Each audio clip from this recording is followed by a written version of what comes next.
Hello and welcome, members, to another edition of the Desert Mountain Podcast. I am Kim Atkinson, and I am joined today by some very special guests. I have Andrea Randall, who is our Chief Financial Officer. Hello, Andrea. Hi, Kim. Hello, members. Yep.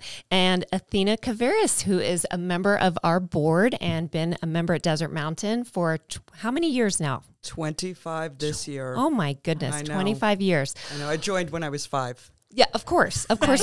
Very good. So this is perfect because we have on our goal sheet this year, we're doing a lot more engagement, and we were looking for some platforms to have the board members have some additional exposure. Of course, we do our monthly board meetings. We post minutes. You've attended many of our meetings and have a great presence with our members. But one of the ideas that we had that we're executing on today is to have board members on our podcast and to hear some perspective of what you're hearing happening on the mountain in current times and some things that you've seen even occur over the course of the years that you've been here as a member and now as a board member. So thank you for joining us. Great. Thank you for having me. I'm excited to be here. Great. All right. So member since 1998, 25 years this year. Tell us a little bit about your journey. So technically August will be the 25-year mark. It's hard to believe. It goes really, really quickly. So my husband and I spent, both of our careers in corporate America, which meant that we moved around a lot, even outside the United States. And so we were looking for a place to call home that we could eventually come to when we retire, but also just a place to be with our kids. And after a long, arduous search, we found Desert Mountain, and we absolutely fell in love with the place. We'd been members of other clubs over the years in different communities, but I can say from my vantage point that Desert Mountain is simply unparalleled. And so when it came time to officially retire, Ron's been retired for a while, but I did in 2020, we made it our full-time home. So just excited to do that. Obviously, you don't know what it's going to be like until you get here and live full-time, because it's always a bit of a fairyland when it's just, hit or miss or month here, month there. But the dream has come true, and we are absolutely thrilled to be here. We do just about everything on the mountain. So we both golf, not great, but we both golf, and we absolutely love it, love all the courses. Both active in the Sonoran between workouts and fitness trainer classes and everything. Love the new addition of Jake and his outdoor team. We participated in just about everything they've done. New to pickleball, but absolutely loving it. So I was a tennis player for years, and it's finally gives me an opportunity to kind of take on something new. And, of course, the restaurants. Who doesn't love the restaurants and the convenience of that? And likewise, our kids are grown now, and they come out here, and they really look forward to being here. So it's just a special place. It is. Not new to the mountain, but, it's like I've been here full-time now since 2020. Okay. And so what then made you decide to go and be a member of the board? Yeah, that's a great question. So it was a big decision, obviously, because you retire and now you say, I finally have time to do the things I really want to. And one of the things I really wanted to do was give back to my community, get involved in it, be intellectually challenged, but also get to know more people and be able to apply those skills. And that was the reason I joined. I ran for it last year, and it's been 1 year, and I can say that it's been a great 10-month experience. I have learned so much about every aspect of the club. I've gotten to meet all of the leadership team and many of those that are 1 or 2 levels down. And quite honestly, even feel better about our decision to be here, because it's a talented leadership team, talented board, and just thrilled to be a part of it. Always wanting the best for our members too, kind of at the heart of all the decisions and the things that we talk about at the board level and at the management level. Absolutely. So, wonderful. Well, we're glad that you're here to help us through that. So, interesting times these days. We wrapped some pretty incredible meetings over the last several weeks. A lot of coffee talks, a lot of walk and talks out on Cochise, some Ask Us sessions that members could just come out to the Sonoran or over at CG to ask any questions. And of course, we've got a lot of feedback that we're always gathering as we go through with our members. So what are some things that the board is talking about and and hearing as members at large? Yeah. First, I want to give you kudos, Kim, on communications. Having been in big organizations, communications are tough to find the right balance, the frequency, the content. And I've been just so impressed with how much we do, how much outreach, the variety of it. And I feel that now because I've made a concerted effort over the last year to go to almost every Easy Listening, to go to 14 of the 18 Cochise restoration discussions, to be there at some of the other sessions. So that's given me a chance to meet our members and get to know them a lot better, which is great. But then there's been some themes that have emerged out of those, and we could talk about those a little bit further, but I call it my way of getting a pulse on how the members are feeling right now. Yeah. And with Andrea and I both kind of starting around the same time, about 5.5 years ago too, we've seen a lot of activity occur in our 5 years of being here, but it's not that there hasn't been lots of change happen over the course of 35 years. So, Exactly. So that is significant as well. Absolutely.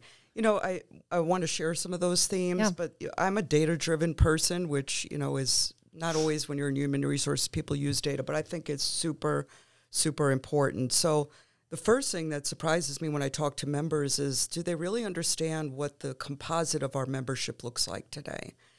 So just a couple data points. We have about 2,200 members, give or take, maybe just around that number, right, Andrea? 15% of them have 25 plus years on the mountain like me. So that's a pretty significant number. Yep. But 35% of them joined in the last 5 years alone. So 780 new people on the mountain, which is amazing. That is amazing. Right? It's an amazing number. And so I kind of look at that, and as I think about myself as a board member, I can't just think about it in my own 25-year plus space.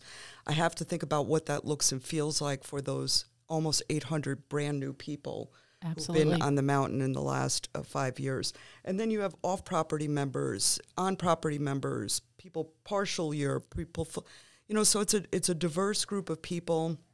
It's a diverse set of experiences, but there are some common themes that I hear. First of all, rarely do I hear, I don't like Desert Mountain. Yeah. That's a great news. People love it here.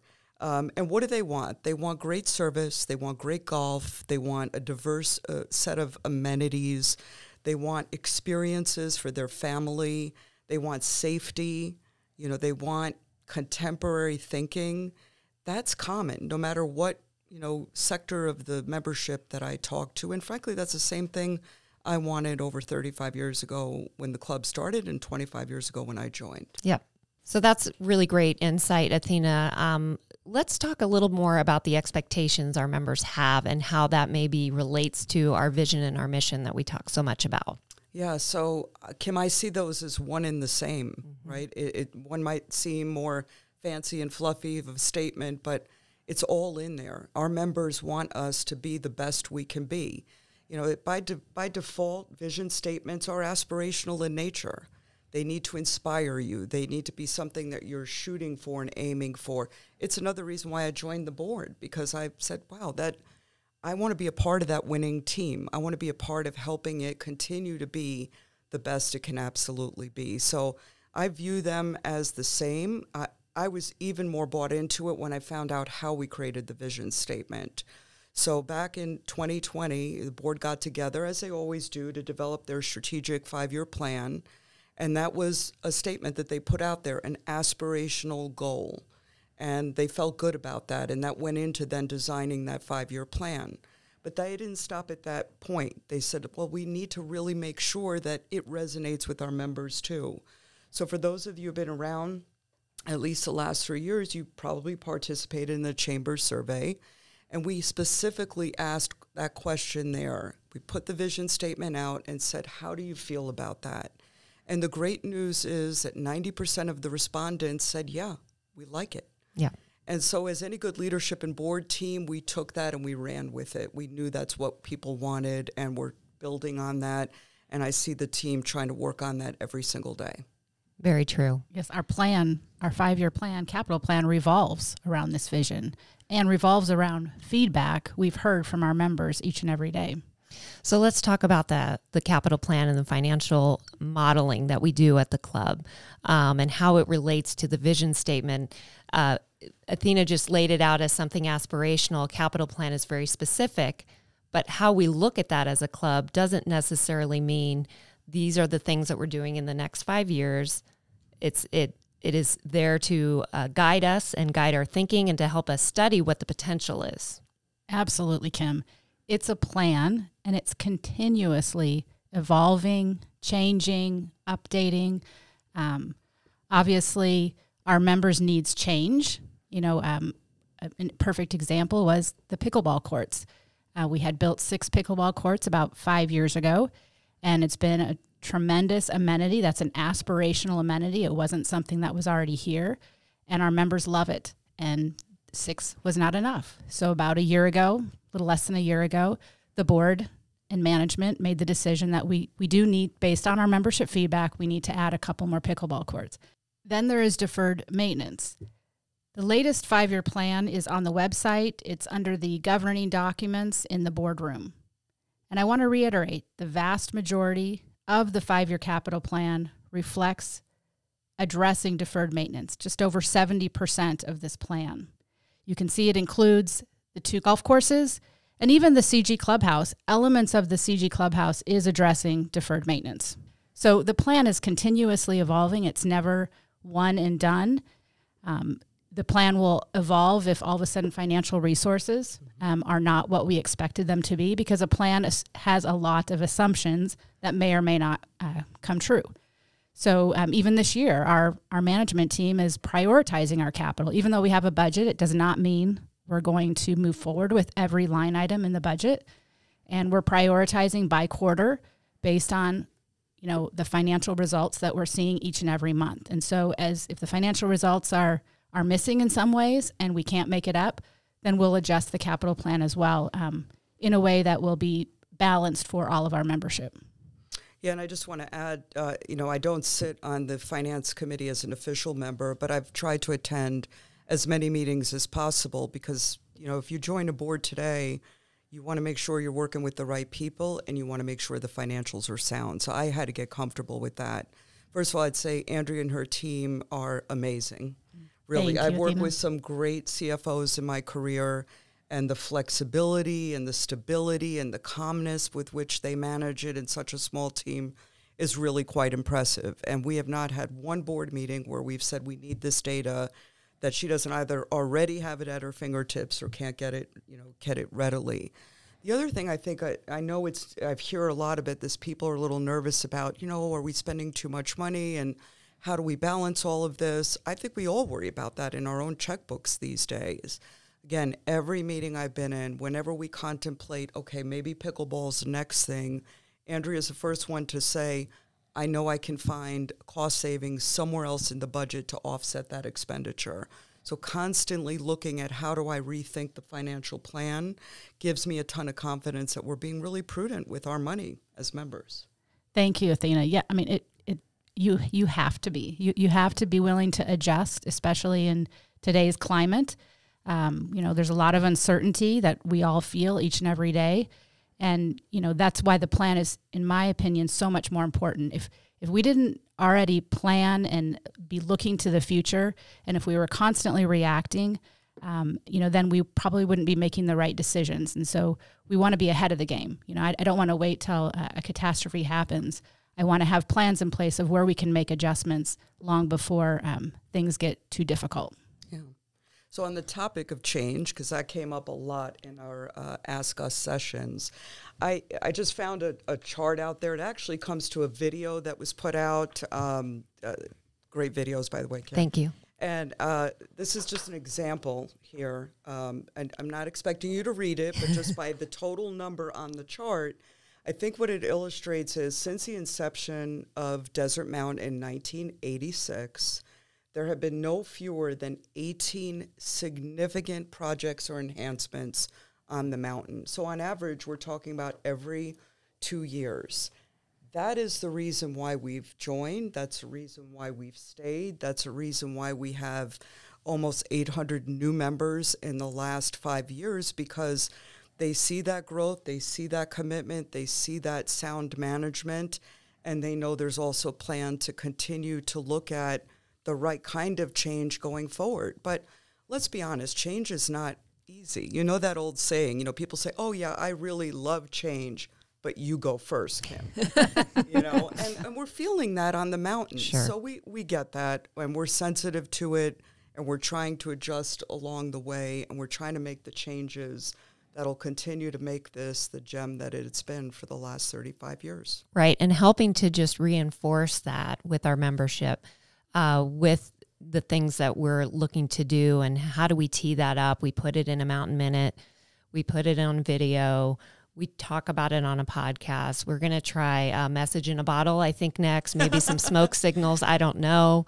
We're open. Carrier pigeon, maybe? Yeah, carrier pigeon, skywriting, I think. No, but I think just being diverse with our communication is the key, because people have different learning styles, and some want to get the details and read into every article and get way in there, and others just want the highlights. So we work really hard to try to tee it up in different formats.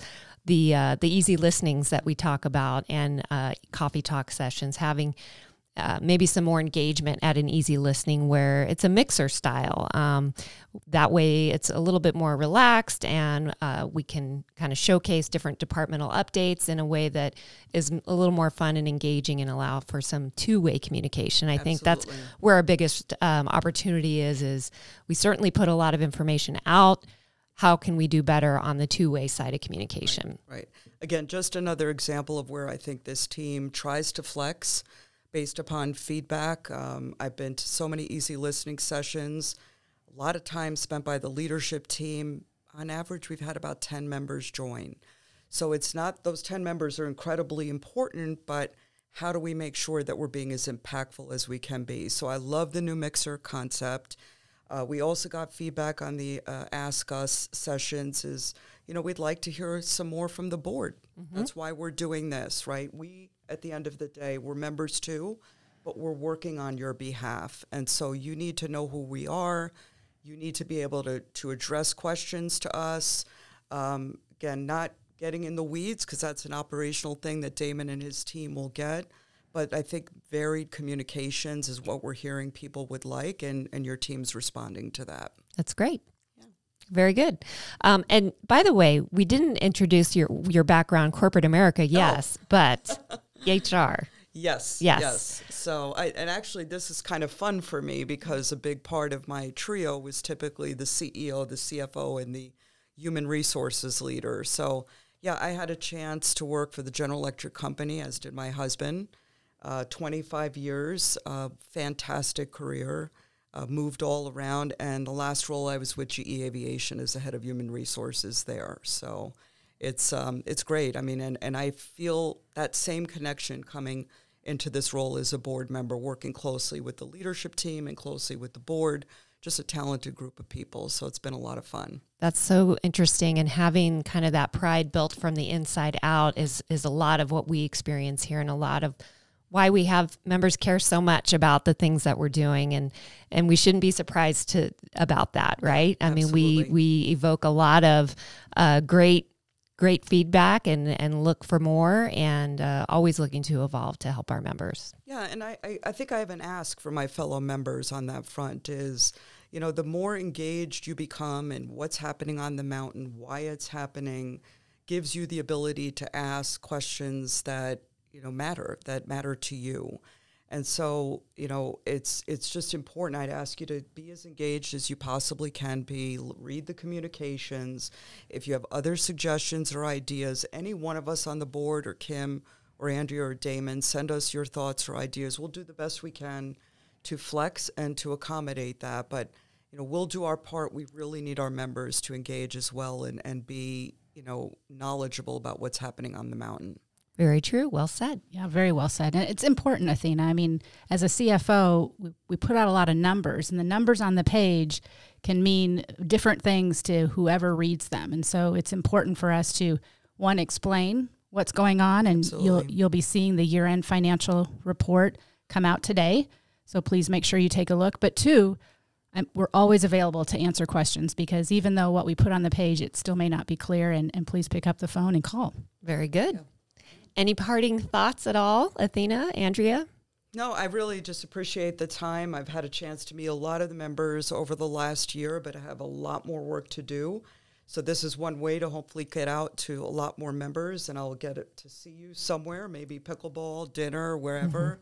I just want to reiterate how important Desert Mountain is to me as a member and as a board member, and that I have even more confidence now after joining the board that we're in the right place and at the right time. Very good. It's exciting to be on the mountain. Well, thank you for all the work that you do for us. Yes, it's thank you. A very big responsibility to serve on a board, and we appreciate everything that you do for us. Thank you. Thanks to both of you, too. All right. Well, until next time, members, thank you for joining us. We'll see you around the mountain.